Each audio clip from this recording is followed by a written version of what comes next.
Break के बाद एक बार फिर से आप सभी का स्वागत है। खबरों में बढ़ते आगे। दिल्ली से इस वक्त की सबसे बड़ी खबर सामने आ रही है। थोड़ी देर में बाहर आएंगे सीएम अरविंद केजरीवाल। तिहाड़ जेल के लिए रवाना हुई सुनीता केजरीवाल रिसीव करने पहुंचे आम आदमी पार्टी के कई वरिष्ठ नेता।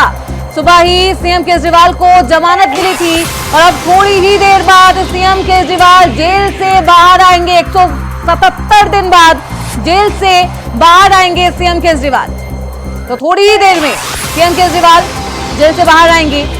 उनको रिसीव करने के लिए सुनीता केजरीवाल पहुंचेंगी। साथ ही कई वरिष्ठ नेता तिहाड़ जेल के बाहर मौजूद हैं। तो दिल्ली के मुख्यमंत्री अरविंद केजरीवाल को दिल्ली शराब घोटाले मामले में सुप्रीम कोर्ट ने जमानत दे दी है। एक बड़ी राहत आम आदमी पार्टी को मिली है। हरियाणा विधानसभा चुनाव से पहले एक खुशखबरी, और आप देख सकते हैं इन तस्वीरों में केजरीवाल की पत्नी कितनी खुश नजर आ रही है। सुनीता केजरीवाल आम आदमी पार्टी के कार्यकर्ताओं के बीच मिठाई बांटती हुई नजर आ रही है। तो ये खुशी का माहौल है आम आदमी पार्टी के लिए खास तौर पर। 177 दिन बाद अरविंद केजरीवाल को जेल से जमानत मिल गई है। सुप्रीम कोर्ट ने जमानत दी है। सुप्रीम कोर्ट ने अपने फैसले में शीर्ष अदालत ने कहा कि शर्त ट्रायल कोर्ट द्वारा तय की जाएगी। तो सुबह ही सीएम केजरीवाल को जमानत मिल गई है और अब बॉन्ड भी स्वीकार कर लिया गया है। तो दिल्ली से इस वक्त की अहम जानकारी हम आप तक पहुंचा रहे हैं। थोड़ी ही देर में सीएम केजरीवाल जेल से बाहर आएंगे और आप तस्वीरों देख सकते हैं किस तरीके से आम आदमी पार्टी के कार्यकर्ताओं का हुजूम सीएम केजरीवाल को रिसीव करने के लिए पहुंचा है। तो इस खबर पर ज्यादा जानकारी के साथ हमारे सहयोगी पुष्पेंद्र चौधरी न्यूज रूम से हमारे साथ जुड़ चुके हैं। सीधे रुक करते उनकी तरफ। पुष्पेंद्र, सुबह से ही केजरीवाल का इंतजार किया जा रहा है कि कब सीएम केजरीवाल जेल से बाहर आएंगे। क्या कुछ वक्त बताया जा रहा है, क्या कुछ वक्त दिया गया है, किस वक्त आ सकते हैं सीएम केजरीवाल जेल से बाहर? देखिए, बिल्कुल केजरीवाल को आज सुप्रीम कोर्ट से जमानत मिल चुकी है और उनके जो बड़े नेता हैं वो भी तिहाड़ जेल की तरफ रवाना हो चुके हैं। जो और बड़े नेता हैं वो दिल्ली आम आदमी पार्टी के मुख्यालय पहुंच चुके हैं। खुद सुनीता केजरीवाल उनकी रिहाई के लिए उनकी तरफ निकल चुकी हैं और थोड़ी देर में अरविंद केजरीवाल बाहर आ सकते हैं। अरविंद केजरीवाल जिस तरह लोकसभा चुनाव में बाहर आए थे और बाहर आकर उन्होंने जिस तरह से बयान दिया था, फिलहाल वो भी यहाँ पर देखने को मिल सकता है, क्योंकि हरियाणा चुनाव फिलहाल चल रहे हैं। हरियाणा विधानसभा चुनावों का आगाज हो चुका है। अब अरविंद केजरीवाल के बाहर आने से हरियाणा विधानसभा चुनावों पर कितना फर्क पड़ेगा वो देखने वाली बात होगी, क्योंकि लोकसभा चुनाव में अरविंद केजरीवाल ने बाहर आकर जो योगी जी को लेकर एक बयान दिया था कि जो बीजेपी का आला कमान है वो योगी जी को कुर्सी से हटाना चाहता है। तो उस बयान को लेकर काफी चर्चाएं चली थी और अब तक उस बयान को लेकर काफी ज्यादा देखा गया था और योगी जी के काम को भी लेकर कई तरह की चीजें उठने लगी थी। और अब की बार विधानसभा चुनाव को लेकर अरविंद केजरीवाल को जो ये जमानत मिली है ये बड़ा फायदा पहुंचा सकती है अरविंद केजरीवाल को और आम आदमी पार्टी को। लेकिन देखना होगा कि आखिर जेल में रहकर अरविंद केजरीवाल ने क्या कुछ प्लानिंग की है और बाहर आकर वो अब अपने कार्यकर्ताओं को, अपने नेताओं को और हरियाणा विधानसभा चुनाव में क्या कुछ संदेश दे सकते हैं। जी पुष्पेंद्र, क्या कुछ कार्यक्रम होगा जेल से बाहर आते ही? हमने देखा है कि किस तरीके से लोकसभा चुनाव में जब जेल से बाहर अरविंद केजरीवाल आए थे तो क्या कुछ कार्यक्रम रहा था। हनुमान मंदिर भी गए थे वो दर्शन करने, अपने कार्यकर्ताओं को संबोधित करते हैं जैसे ही जेल से बाहर निकलते हैं। तो ऐसे में क्या कुछ कार्यक्रम आज? देखिए, बिल्कुल अभी तो अरविंद केजरीवाल जैसे जेल से बाहर आएंगे तो वो अपने बड़े जो पार्टी के बड़े नेता हैं उनसे मुलाकात करेंगे। उनकी पत्नी वहां पर पहुंची है, उनसे मुलाकात करेंगे। खुद पंजाब के जो मुख्यमंत्री हैं भगवंत मान वो भी दिल्ली मुख्यालय पहुंच चुके हैं, उनसे मुलाकात करेंगे और जो हरियाणा विधानसभा की प्लानिंग है उस पर बातचीत की जाएगी। उसके बाद आगे की जो भी प्रक्रिया है उनकी उस पर वो काम करेंगे। लेकिन सबसे बड़ी बात यहाँ पर यही निकल कर आ रही है, जो आम आदमी पार्टी के कार्यकर्ता, आम आदमी पार्टी के नेता इस चीज को लेकर एक तरह से जीत मार रहे हैं। तो वहीं दूसरी तरफ भारतीय जनता पार्टी के नेताओं की तरफ से जो बयान निकलकर सामने आ रहे हैं वो कह रहे हैं कि इसमें केजरीवाल के इस्तीफे की पेशकश वो कर रहे हैं कि अरविंद केजरीवाल को इस्तीफा दे देना चाहिए। लेकिन जिस तरह से जो शर्तें फिलहाल सुप्रीम कोर्ट ने केजरीवाल के सामने रखी हैं। ऐसी शर्तें लोकसभा चुनाव में भी अरविंद केजरीवाल के सामने रखी गई थी, क्योंकि उनको साफ तौर पर कह दिया गया है कि फिलहाल जो वो मुख्यमंत्री हैं, दिल्ली के मुख्यमंत्री नहीं रहेंगे और कथित तौर पर किसी भी तरह का कोई काम नहीं कर पाएंगे, ना ही किसी फाइल पर वो किसी तरह का साइन कर सकते हैं, ना ही अपने केस को लेकर किसी तरह की वो छानबीन कर सकते हैं। यहाँ तक कि सीएम मुख्यालय भी वो नहीं जा पाएंगे, वहां जाने पर भी फिरती बंद रहेगा। जी बिल्कुल। और हरियाणा विधानसभा चुनाव बेहद नजदीक है, अब कुछ ही दिन बाकी है, 5 अक्टूबर को चुनाव होने हैं। ऐसे में सीएम केजरीवाल जब जेल से बाहर आते हैं तो क्या कुछ रणनीति अपनाएंगे, क्या कुछ खास रहने वाला है, क्योंकि एक ताकत मिलेगी आम आदमी पार्टी को?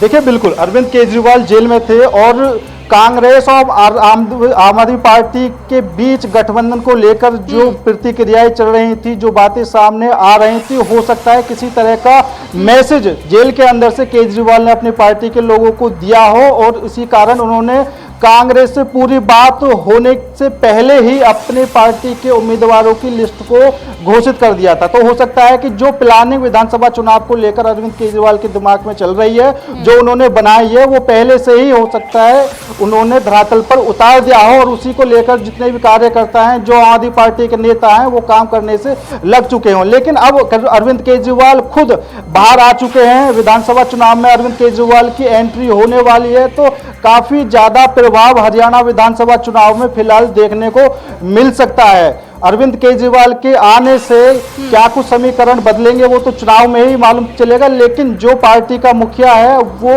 मौजूद वहां पर रहेगा, वो हरियाणा विधानसभा चुनाव में रहेगा। इस चीज का खासा प्रभाव पड़ सकता है और हो सकता है कि कांग्रेस ने अरविंद केजरीवाल के साथ आम आदमी पार्टी के साथ जो गठबंधन नहीं किया है, अब की बार कांग्रेस को आम आदमी पार्टी की वजह से कुछ ना कुछ नुकसान जरूर विधानसभा चुनाव में हो सकता है। जी बिल्कुल, जिस तरीके से हमने देखा पुष्पेंद्र के लोकसभा चुनाव में जब अरविंद केजरीवाल जेल से बाहर आए थे तो उन्होंने इमोशनल कार्ड खेलना शुरू कर दिया था, खूब खेला था इमोशनल कार्ड। उन्होंने आप बीती सुनाई थी कि किस तरीके से वो जेल में क्या कुछ उनके साथ हुआ, किस तरीके से उन्होंने रातें काटी, दिन काटी।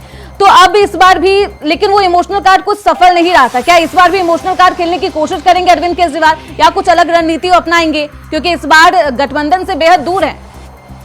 देखिए, बिल्कुल उनको पता है कि जनता को किस तरह से प्रभावित करना है, क्योंकि भले ही दिल्ली में वो सीट नहीं निकाल पाए लोकसभा चुनाव में, ना ही हरियाणा में, तो हो सकता है देखने वाली बात होगी कि वो जनता को किस तरह से प्रभावित करेंगे, अपनी तरफ आकर्षित करने की कोशिश करेंगे। क्योंकि जो आपने अभी बात कही इमोशनल कार्ड, उनको अच्छे से पता है कि कहां पर किस तरह से लोगों को प्रभावित किया जा सकता है, लोगों को अपनी तरफ आकर्षित किया जा सकता है। क्योंकि जब पिछली बार शराब मामले को लेकर कार्रवाई की जा रही थी। ठीक है पुष्पेंद्र, मैं आपके पास वापस लौटूंगी, लेकिन हमारे साथ आम आदमी पार्टी के प्रदेश अध्यक्ष सुशील गुप्ता जुड़ चुके हैं फोन लाइन पर। सीधे रुक करते उनकी तरफ।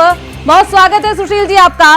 तो बेहद खुशी का दिन है आज आप लोगों के लिए। आप देख सकते हैं टीवी स्क्रीन पर किस तरीके से सुनीता केजरीवाल मिठाइयां बांट रही है। ऐसे में क्या कुछ, अब सीधे बात की जाएगी तो क्या कुछ रहेगी आगे की प्लानिंग? हरियाणा विधानसभा चुनाव को देखते हुए क्या कुछ प्लानिंग तैयार कर ली है आप लोगों ने? देखिए, आज बहुत उत्साह का दिन है, खुशी का दिन है। आम आदमी पार्टी के राष्ट्रीय संयोजक अरविंद केजरीवाल जी को न्याय मिला है। यहाँ के केवल न्याय मिला है, सुप्रीम कोर्ट ने स्थिति को क्लियर किया। ये सत्ता का दुरुपयोग भारतीय जनता पार्टी ने किया, सत्ता के अहंकार के अंदर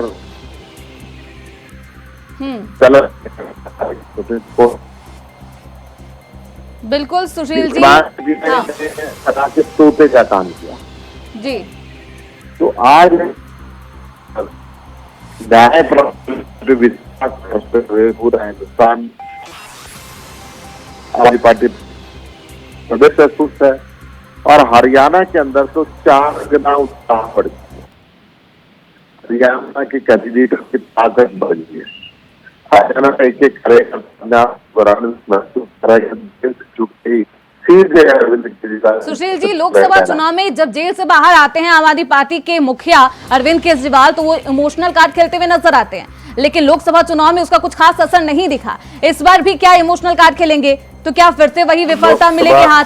क्या कुछ इस बार रणनीति आप लोगों ने बनाई है? क्योंकि अब तो बहुत हो गया जांच एजेंसियों पर दुरुपयोग को लेकर बात करने का, लेकिन वो सब बातें कुछ धरातल पर आपकी सफल नहीं नजर आई थी। दिल्ली में भी कुछ खास इसका प्रभाव देखने को नहीं मिला था। लोकसभा चुनाव के हरियाणा के अंदर हम को 50,000 वोट मिली थी। लोकसभा चुनाव के अंदर जेजेपी, इन लोग बीएसपी, इन तीनों के 30 उम्मीदवारों को मिलकर से 800 ज्यादा आम आदमी पार्टी का उम्मीदवार मिली।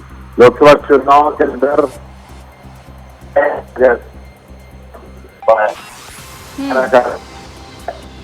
अब जो मुकाबला है, इस मुकाबले में बीजेपी को दिखाई सीट का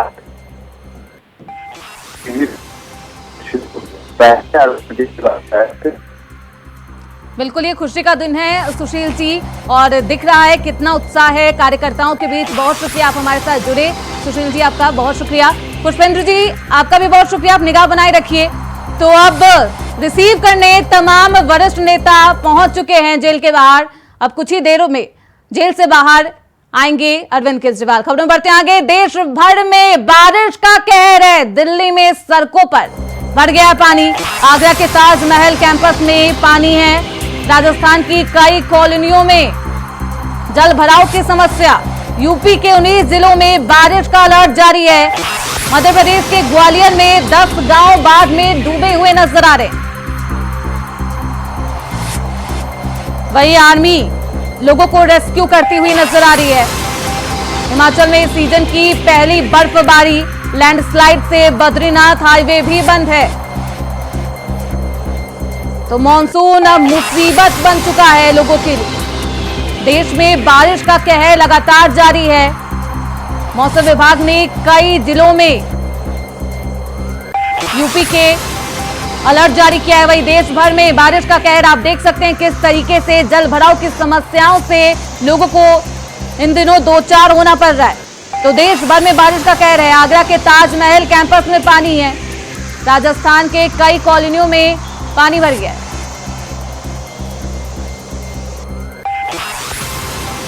तो आप अपनी टीवी स्क्रीन पर वो 4 तस्वीरें हम आपको दिखा रहे हैं। चंपावत की ये पहली तस्वीर जहां जल भराव की समस्या से पानी में मकान गिर चुका है।